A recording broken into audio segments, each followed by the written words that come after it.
അഹമ്മദാബാദ് വിമാനാപകടത്തിൽ മരിച്ച പത്തനംതിട്ട സ്വദേശി രഞ്ജിതയുടെ മൃതദേഹം ഏറ്റുവാങ്ങാൻ സഹോദരൻ രതീഷ് അഹമ്മദാബാദിൽ എത്തിയിട്ടുണ്ട്. DNA പരിശോധന അടക്കമുള്ള നടപടികൾക്ക് ശേഷമാകും ഈ മൃതദേഹം വിട്ടു നൽകുക. കൂടുതൽ വിവരങ്ങളുമായി അഹമ്മദാബാദിൽ നിന്ന് അർജുൻ പീതാംബരൻ ചേരുന്നുണ്ട്. അർജുൻ, ഇപ്പോഴിതാ രഞ്ജിതയുടെ സഹോദരൻ അവിടെ എത്തിയിരിക്കുകയാണ്. ഇനി എന്തൊക്കെ നടപടിക്രമങ്ങളാണ് പൂർത്തിയാക്കാനുള്ളത്? എപ്പോഴാണ് ഈ മൃതദേഹം വിട്ടുകൊടുക്കുക?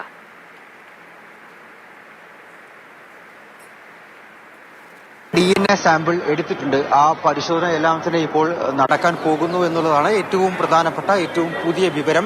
ഇന്ന് രാവിലെ 7 മണിയോടുകൂടിയായിരുന്നു രതീഷും അതുപോലെ ബന്ധു ഉണ്ണികൃഷ്ണനും അഹമ്മദാബാദ് വിമാനത്താവളത്തിൽ എത്തിയത്. അവിടെ നിന്ന് നേരിട്ട് ഈ DNA സാമ്പിളുകൾ പരിശോധന നടത്തുന്ന BJ ആശുപത്രിയിലേക്ക്, ഈ കസൗത്തി ഭവനിലേക്ക് എത്തുകയായിരുന്നു. അകത്ത് കയറി ഇപ്പോൾ സാമ്പിൾ നൽകിയിരിക്കുകയാണ്. ഈ കെട്ടിടത്തിനകത്താണ് ഈ വിമാനാപകടത്തിൽ മരിച്ച 241 യാത്രക്കാരുടെയും DNA സാമ്പിളുകൾ സൂക്ഷിച്ചിരിക്കുന്നത്. അത് ബന്ധുക്കൾ നൽകുന്ന സാമ്പിളുകളുമായി ഒത്തുനോക്കിയ ശേഷം പിന്നീട് സ്ഥിരീകരണ നടപടികളിലേക്ക് കടക്കുകയാണ് ചെയ്യുക.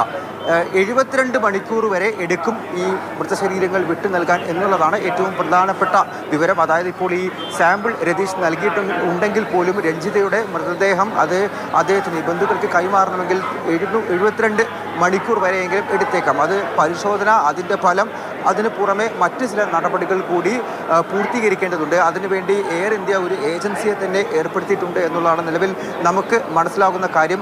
ആ നടപടിക്രമങ്ങൾ, പരിശോധന അടക്കമുള്ള നടപടിക്രമങ്ങൾ പൂർത്തീകരിക്കാൻ 3 ദിവസം വരെ എടുത്തേക്കാം.